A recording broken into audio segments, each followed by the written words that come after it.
Σήμερα θα πούμε δύο πράγματα που θέλω να κοιτάς στις ετικέτες τροφίμων.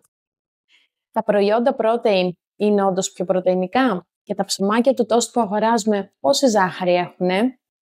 Πάμε να σου εξηγήσω τι εννοώ.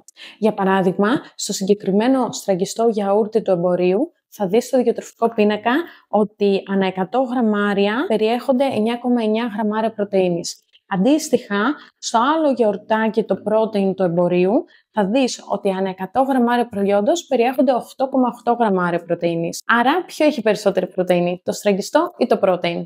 Ας πάμε στο ψωμί. Οι δύο φέτες του τόστ που θα χρησιμοποιήσεις για να κάνεις ένα σαντουιτσάκι έχουν 0,8 γραμμάρια ζάχαρης. Ενώ άλλες εταιρείες ψωμάκι, τα ζάχαρα είναι 7,2 γραμμάρια. Και πάμε να σου δείξω τι σημαίνει αυτό σε ποσότητα ζάχαρης στη ζυγαριά.